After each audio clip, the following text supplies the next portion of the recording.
Very good. It's 6 p.m. A call to order the Finance Committee of March 28th, 2023. The first item up is the approval of minutes, the draft minutes of the March 14th, 2023 Finance Committee meeting. Do I have a motion? I move approval. All right, we have a motion for approval. Is there any discussion? Corrections? Hearing none, place the motion to a vote. Those in favor signify by saying aye. Aye. Aye. Ayes have it. Motion carries.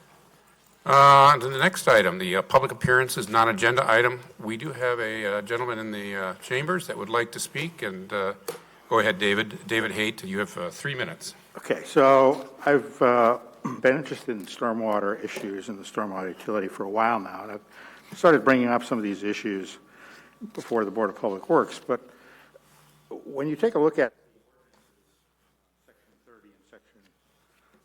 Section 40 and then Section 668 that creates the Board of Public Works, the stormwater utility is created as a quasi-autonomous entity within the city government framework. And in those ordinances, the Common Council is essentially assigned almost every right and power that it has over stormwater services and the physical assets that go with it and the monies. Almost all the statutory home rule rights and powers that the council has have been assigned to the stormwater utility. And the only power that it reserves to itself, generally speaking, is the right to pass ordinances which affect in any way it desires the council's vision for the operation, the existence, anything having to do with the stormwater utility. It also reserved to it the right to approve the budget, capital, and the annual operating budget that has been prepared by the Board of Public Works, acting as the governing body of the stormwater utility. So any actions beyond that, we're going to talk about in the other agenda items, expenses of the utility, and then the fees. So the fees, as explicitly says in the ordinance, are set by the stormwater utility and the Board of Public Works. And they're affirmed by a resolution or an ordinance passed by the council. But the council has no authority to set a stormwater fee that has not been approved by the Board of Public Works, acting in its role as the governing body of the stormwater utility, and it has no power to set or amend any budget for the stormwater utility that has not also been approved by the stormwater utility. Those are general principles that I get from a pretty straightforward reading of the ordinances. And I just wanted to bring that up as a general issue. So. Okay. Very good. Thank you. Do we have any additional registered voters? None? All right. Thank you, Chad. Moving on to item 4, the Finance Director report. With 4A, TID 100% audit, TID number 4, FTC, Agora FTC 2, Uptown. I turn the floor over to you. Thank you. So I'd actually like to talk about both of these kind of together. So the TID 4 100% audit is included in the packet, as well as the TID 6 100% and termination audit. So both of them had their expenditure period end about the same time, which triggered this 100% audit requirement. TID 6 we closed about this time last year, and when we closed that, that triggered the termination audit. And so since those times were so close, we were able to do them together as one audit with both of those requirements. TID 4 we just approved at the last meeting, so since there was that delay there, we'll do a separate termination audit around this time next year. So that's why they look a little bit different, even though they're both very similar things. So the TID 4 100% audit, what this does is just gives you a point in time of where the TID 4 was as of the end of 2021. Again, that doesn't include the 2022 expenses that we just got audited on, and it won't include the rest of the costs, which will be included in that final termination audit. So this is really just kind of a marker, a point in time. The bulk of the costs are included, but not everything. The TID 6 audit that's in the packet is different, where that is the closure audit. So that includes all of the costs for the TID through the life of the TID till we closed it. And it also identified how much of the excess increment was available in TID 6. That's on page 33 of the packet as a footnote, in case you're curious. Those wires, about $5.41 million in total. All those wires were made a week ago, last Friday.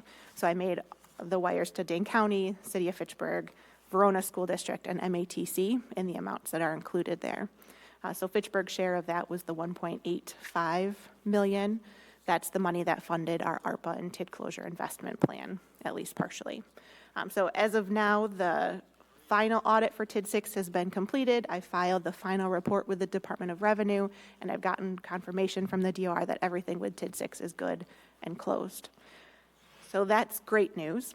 The one nuance with TID 6, however, is we do have a couple of outstanding litigations there. So while I wired all of this money according to the audit, you see in the footnote right before that we set aside some money for our ongoing legal costs to pay for those claims. So I set aside the full amount that it could be.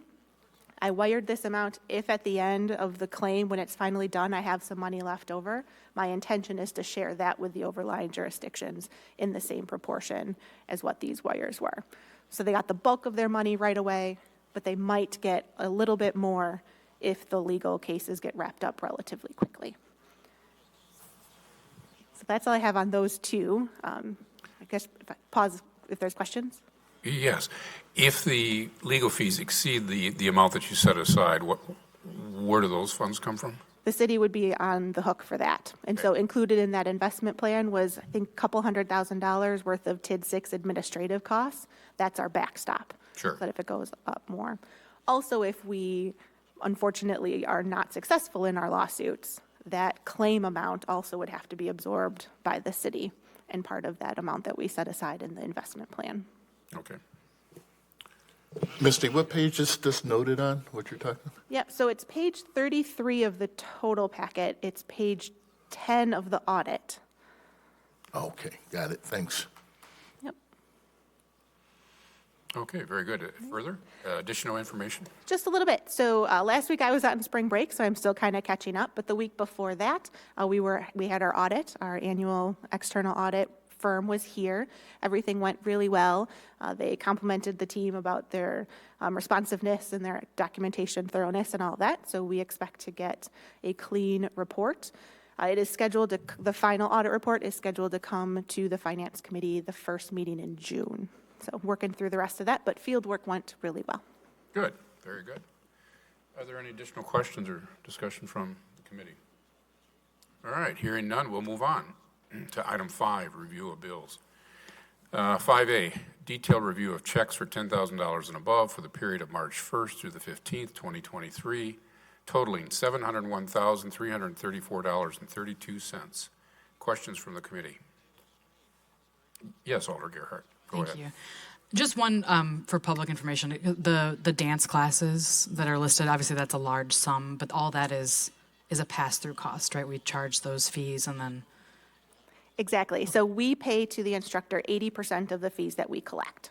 So we would collect 100% of the fees from the recreation program users, then 80% of that is passed on to the instructor and is the payment that you see in there. Yeah, so that's the payment. Great. Just wanted to Exactly. clarify for the public that that's where that money's coming from. Yes. Thanks.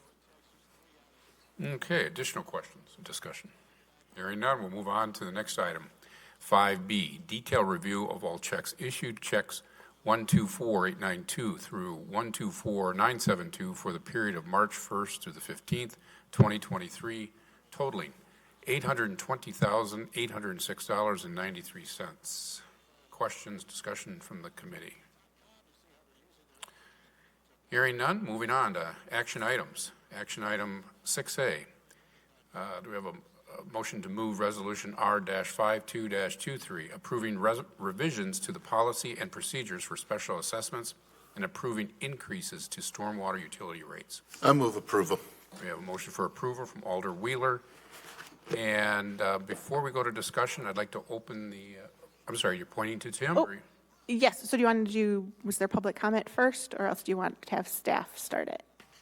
I'm going to take the lead from you. So we would take, we'll listen to staff first, and then I'll open it up for comments. Is that Perfect. protocol? Yep. Okay. Mr. Volker, you have the floor. Good evening. The policies and procedures for special assessments was adopted back on June 10th, 1997 by the Common Council. And initially, when this was adopted, the cost of curb and gutter replacement was initially assessed at 100% to the adjoining property owner. Then Resolution R95-09 amended that charge down to 60% assessed against the adjacent property owner. And then again, in 2013, Resolution R-86-13 amended the charge to just the first 40 feet of curb and gutter. So every year the city looks to replace $50,000 worth of curb and gutter.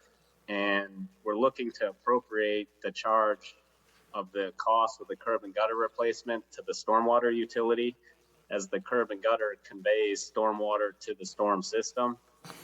And staff is recommending the entire curb and gutter cost be charged to the stormwater utility and not assessed back to the adjacent property owner. Okay, very good. Thank you, Tim. You're welcome. Okay, I had at least one other detail quick. Please. So the $50,000 would equate to about an 82 cents per quarter per equivalent residential unit. So what we did when we were figuring out what that amount was is we applied it only to the urban customers. So in theory, the rural customers don't have curb and gutter, wouldn't likely to be assessed for curb and gutter. So I didn't feel that it was appropriate to charge or to increase that rate to those customers to help offset this change in policy. So it is just on the urban customers that would get this additional charge. And then if it's approved, it would be effective April 1st, which would be the bills that people receive in June. That would be payment in July. Okay, very good.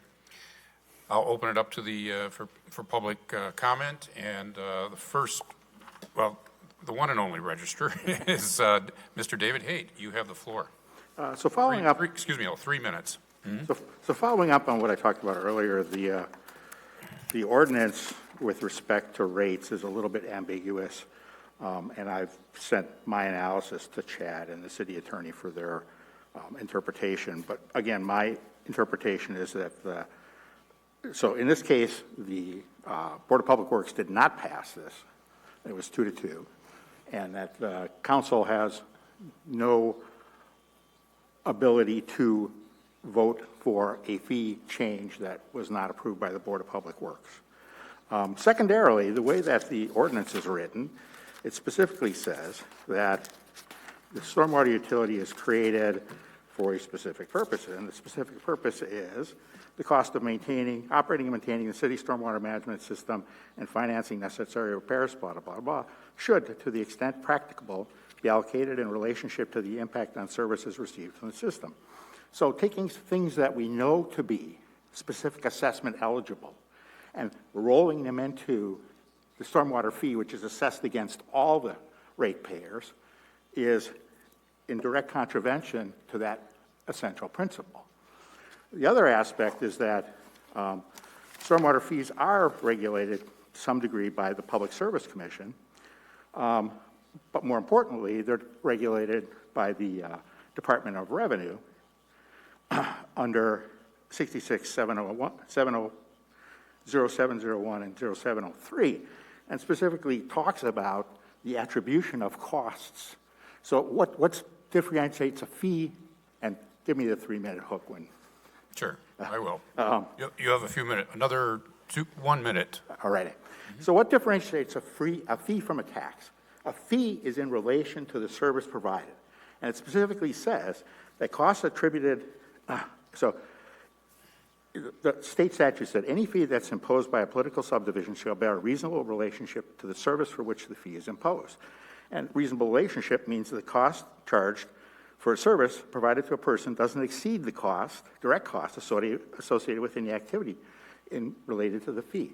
So there's some slack built into the public service regulation of this, and as an entity, we say 50% goes to, a maximum of 50% goes to common infrastructure, and 50% is for the specific service of each individual parcel. 15 seconds, David. The city must be able to show and must adhere to the principle that each user's fee, 50%, must, over some defined period of time, 3 years or 5 years, be directly attributable to the cost of providing that service to that parcel. And again, this action would be in direct contravention to the intent of that fee as opposed to a tax. Very good. Thank you, David, for your comments. Now I'll close the public hearing section, and we'll move on to discussion from the committee. Yeah, when this came up in Public Works, it was some good questions that were asked, mainly dealing with, would this benefit the entire city by doing this, or just the individual homeowner? And when you look at curb and gutter, how it keeps the roads pretty much intact, I think we can make the argument that it does benefit the city. When you look at stormwater, that's the other reason for curb and gutter, is to route stormwater to our various places where water needs to go. I think there's a benefit to the city. Also, when we look at curb and gutter, we got snow plows that go through the city that sometimes can cause damage to curb and gutter, again, which is affected citywide. So I wasn't supportive of this based on that it does appear to be beneficial to the city and not just to the individual homeowner. And I'll let you, Misty, talk about some of the financial advantages of this. But Mr. Hayden, in response to your questions, I did ask Tim, and he confirmed that and you even said that the city attorney looks at this, and we take the advice of the city attorney. So I shared your concerns that were we doing anything that was outside the scope of what's allowable by the city council and Public Works, and I was assured that the city attorney does look at this stuff, and we got a clean bill of health for this. That's it. Additional comments? Alder Gerhardt. Yeah, Tim, I just wanted to point out something that I think was mentioned in the referral sheet, that federal grant money, which we do use for roads often, there's a requirement that we cannot use assessments. Or can you please explain that, the requirements of federal money? That's another aspect of this change. Yes, if on a project we're using federal money and say the federal money is paying for curb and gutter, we can't also assess the adjacent property owner the assessment. So, on the Lacey Road and Sain projects, I believe the northern portion, phase 3 of Sain, there's some federal money associated with that. So no assessments were given to the adjacent property owners for that project. Could I? Go ahead, please. Yeah, and can you also talk about, because I know based on conversations in the past that the assessment process is quite burdensome for staff. Like there's a series of letters that have to go out. There's a lot of contact. There's sometimes meetings that have to happen. So can you talk a little bit about the staff time that's required when we do issue these assessments? Yeah, being relatively new to the city, I don't know the exact details, but from what I heard, it is a labor-intensive process where, at the very beginning of a project, letters get sent out. If you have a long roadway project with 50, 75 properties along it, a letter would have to get mailed to each individual property owner. And then throughout the design process, I believe you have to keep updating the property owners on when the assessment would be coming in and the costs of the assessment as costs kind of change throughout the life of the project. Yeah, we had some experience with that with a project in District 2, and it was extraordinary the amount of time that we spent discussing. And it wasn't a curb and gutter problem; it was a stormwater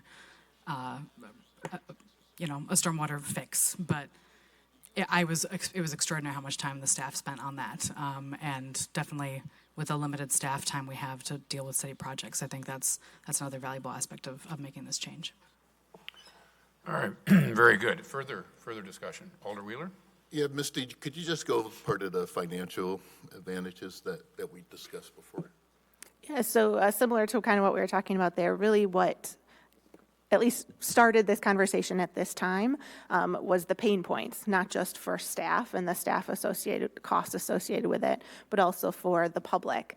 Getting that large bill at a time tends to be a pain point for them as well. So trying to streamline that and spread those costs for the users as well. So by not having the special assessment, there is the staff cost savings, but there's also publications in the paper we don't have to do, mailings we don't have to do, all of that stuff as well, which will in theory reduce the cost to the stormwater utility overall. Very good. Further discussion from the committee. Questions? Hearing none, I'll place the motion before us to a vote. Those in favor signify by saying aye. Aye. The ayes have it, motion carries. Moving on to action item 6B. Do I have a motion to move Resolution R-55-23, authorizing approval of 2023 stormwater maintenance dredging bid? I move approval. All right, we have a motion for approval made by Alder Gerhart. And am I turning this back over to Tim then, again? Yes. All right. Tim, once again, you have the floor. All right. So Resolution R-55-23 is approval of the 2023 stormwater maintenance dredging bid. Stormwater ponds require regular maintenance and dredging to remove accumulated sediment so that they function as intended. City staff has identified 2 ponds, which are Red Arrow and Gunflint Trail ponds that require dredging. We identified these ponds through our annual inspection program. And the city placed a bid, and the bids were submitted or opened on February 22nd, and Speedway Sand and Gravel was the qualified contractor that submitted the lowest bid at $209,400 for these 2 ponds. Since the cost for the 2 ponds came in under the project budget, we were able to add a 3rd pond, Chapel Valley West Pond, to the base bid for an additional $134,900. And then with a 10% contingency, we're looking to award the contract to Speedway Sand and Gravel for 3 ponds in the amount of $378,730. Okay, very good. Thank you, Tim. At this time, I'll open up for public. Pardon, yes, he does. Yeah, sorry. I'll open up for public comment, and David Haight, you have 3 minutes. So I won't belabor any of the points that I made earlier, but to the degree that the Finance Committee is doing an advisory vote and helps out the stormwater utility, that's certainly a fine approach. To the degree that it has some influence on the council in its decision, when the council does not have, again, under the clear language of the ordinance, the ability to issue resolutions that affect the operation of the stormwater utility. Under the ordinance, essentially, again, all statutory home rule responsibilities and powers with regard to anything related to stormwater, including all the ownership rights that are associated with parcels within the city that are used for stormwater management, have been assigned to the stormwater utility, which is governed by the Board of Public Works, which has special powers both for water and sanitary sewer and separately for the stormwater utility. And it's an important principle because the public duty with regard to stormwater management is an environmental protection and a legal issue as much or more than anything that we have to do with moving stormwater around. Stormwater utility was created specifically to fund the environmental protection aspects that were very costly with regard to the imposition of our MS4 permit. And it's for that reason, one of the reasons I believe, that the stormwater utility was given that level of independence. And violating that in the operation of it all across the city government endangers and diminishes that trustee role for environmental protection by the stormwater utility. Thank you. Very good. Thank you. Thank you, David. I will close the public comment session of this resolution, and I will open it up for discussion from the committee. Alder Gerhart, go ahead. You have the floor. Thank you. I just wanted to bring up a couple of points that was brought up at the Resource Conservation Commission earlier this month from the environmental engineer, Ben Schulte. I did ask about the fact that there was only one bid on the project, and he said that this contractor is known, they're known in the area, and they're well respected, and that also one of the reasons it probably came in under budget and we were able to add that third site was because they have equipment in the area already to do some of these projects, so there's some streamlined aspects of it for them. So I was pretty happy to hear that since things don't usually come in under budget. So good that we can get 3 ponds in this year rather than just the 2. Very good. Additional comments or discussion? Hearing none, I'll place the motion before us to a vote. Those in favor signify by saying aye. Aye. Aye. Ayes have it. Motion carries. Moving on to next action item of 6C. Do I have a motion to move Resolution R-57-23, Library Automated Materials Handling System Replacement and Service Contract? So moved. All right. Motion for approval made by Alder Wheeler. And I suspect I'm turning this over to Wendy Rawson since she's sitting here. Mm-hmm. The floor is yours, Wendy. Thank you. So this ordinance this resolution is to replace the sorter, we call it, at the library. So this is a large piece of equipment we have in the back room. It's attached to the drive-out book drop. It reads the RFID tags in the books, checks them in, sorts them, at which point shelvers can put them on carts and get them out onto the shelves.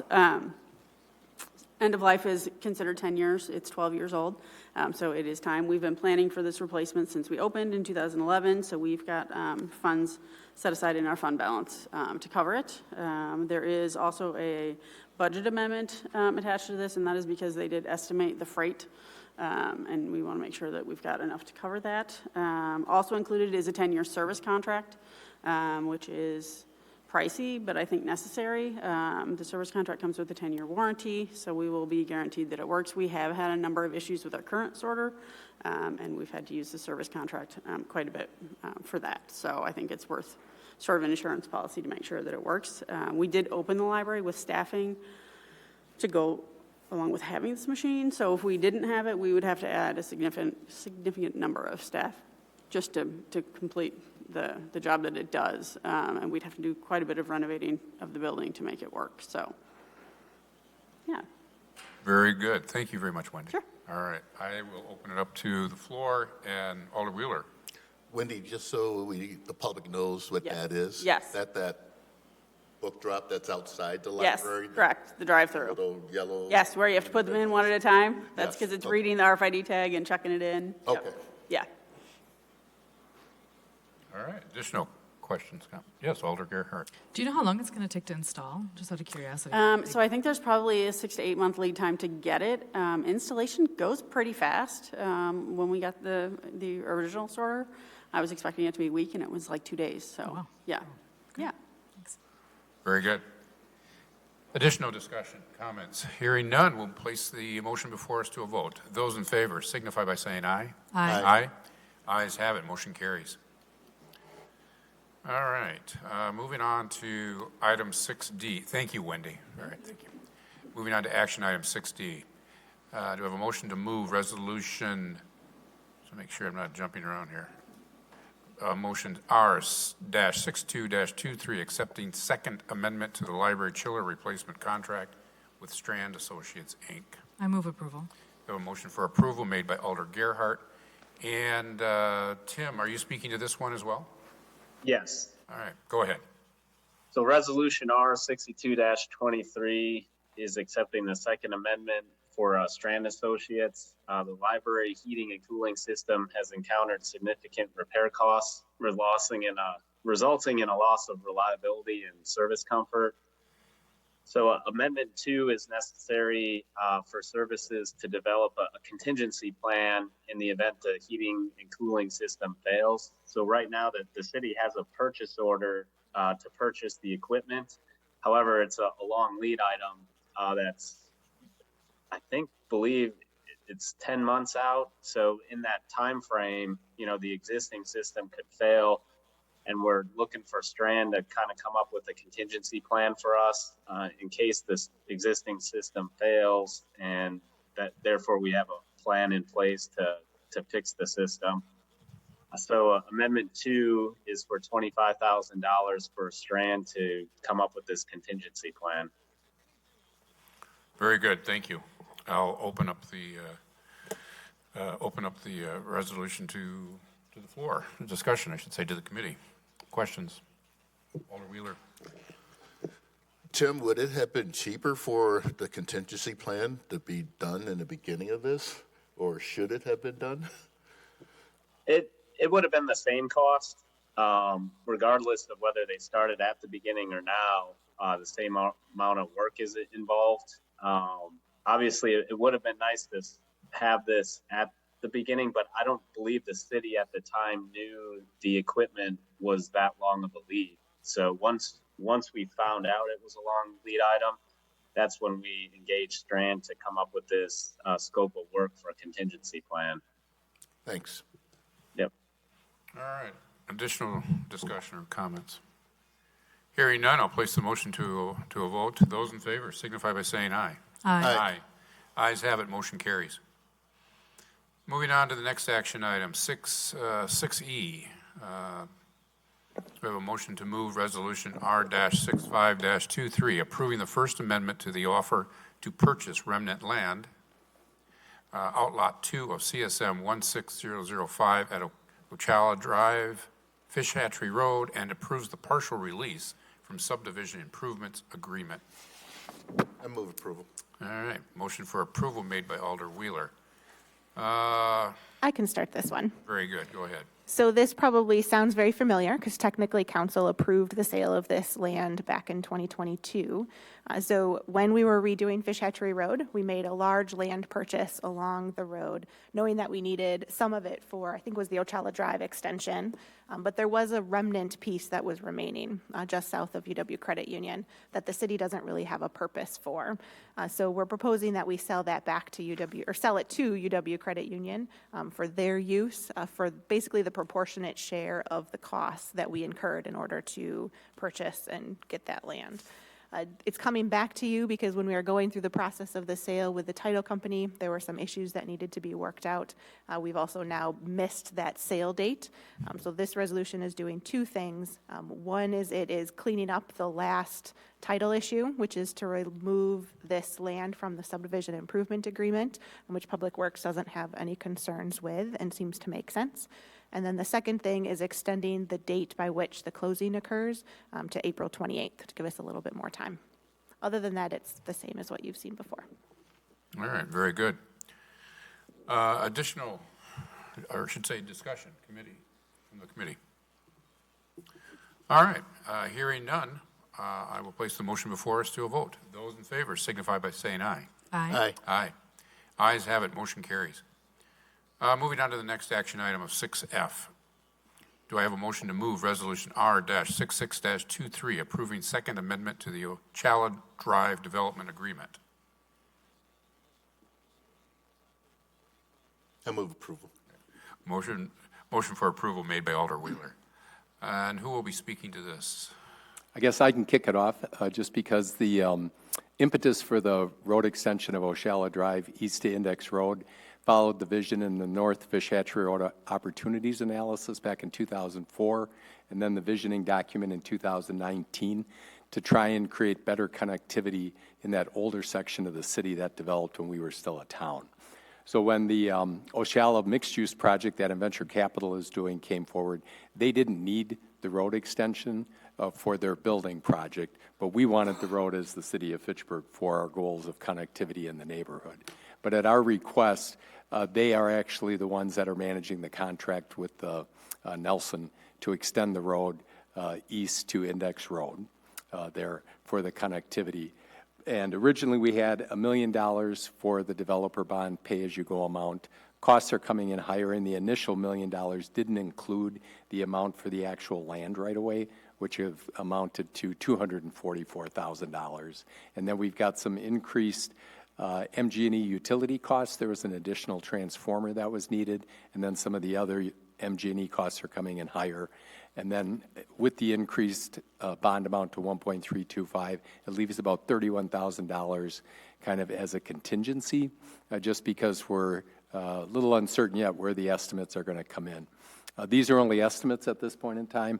It'll actually be, the bond will be paid off of actual invoices when the project is complete. But we need additional capacity to cover the costs, because otherwise we would have managed the contract and done the road ourselves, and we would have incurred these costs anyway as part of the project. But Venture Capital is doing it for us. The MG&E costs that you mentioned, they're all in the scope of this project, correct? Yes. They are. Mm-hmm. It is. Yeah. There were some other items that they had on the list that we kind of backed out. There wasn't a huge amount, and then we reduced the contingency as well. And then there was some fill that was put on the property, but that was as part of the Fish Hatchery Road project, and we didn't feel that we should be reimbursing for fill that was kind of put there as part of that project from the previous property owner. Okay, all right. Other questions? Yes, Alder Gerhart. Yeah, and I hope this is an easy one, but I assume that there's increment available to cover this additional cost. Yes. Correct. And so if I may, the rest of the deal is the same. So it's still funded by the TID increment that this project in particular generates. The payoff date is the same. The split of the increment is the same. Everything else is the same, including what is eligible to go towards this cost. The only difference is that instead of being a cap of $1 million of an incentive, we increase the cap to be more in line with what the actual costs are going to be. Back when we did this original agreement, Ellers did the pro forma for us on where we thought the payment would go. And we always leave, or try to leave, a couple of years of cushion at the back end where we think it'll pay off in, say, 8, but we give them 10 years in order to actually collect the increment. So we do believe that based on those same assumptions back when this original agreement was done, that this higher amount would be able to be paid off still. But it's all based on the assumptions back when it was originally negotiated. And Mr. Chair, I don't know if, Tim, do you have anything else to add as far as the project, or? I do not. Okay, I think I covered them all, but just in case I missed anything. All right, additional discussion from the committee. Hearing none, I'll place the motion before us to a vote. Those in favor signify by saying aye. Aye. Aye. Ayes have it, motion carries. Thank you. Thank you, Mike. All right, we will move on to our last action item, which is 6G. Do I have a motion to move Resolution R-67-23, approving 2023 through 2025 Stormwater Utility Vegetation Management Program contract? I move approval. All right, we have Alder Gerhart has motion for approval. And Tim, you're on the stage again. All right. The City of Fitchburg Stormwater Utility maintains stormwater facilities throughout the city. Many of these are planted with native vegetation. After the native vegetation has been established, long-term vegetation management is necessary to prevent invasive species takeover. So the City of Fitchburg Stormwater Utility desires to retain a qualified ecological services contractor to perform the weeding, herbicide, mowing, woody brush removal, and prescribed burning for 2023 through 2025. So the city put out an RFP and is looking to award the contract to Heartland Ecological Group, and in the amount of $227,685.31. And the city's worked with Heartland. They're a good contractor, and they're currently doing work in Terra Vesa, and Terra Vesa is one of the developments that the city will be taking over. So Heartland's very familiar with the work that's gone on in there. Okay, very good. Thank you, Tim. You're welcome. Discussion from the committee. Hearing none, I'll place the motion before us to a vote. Those in favor signify by saying aye. Aye. Aye. Ayes have it, motion carries. Moving on to item 7, yes, announcements. The next Finance Committee meeting is scheduled for April 11th, 2023. Now I entertain a motion for adjournment. All right, Alder Wheeler has motion for adjournment. Those in favor signify by saying aye. Aye. Aye. Ayes have it. Motion carries. We are adjourned at 6:40 PM. Thank you.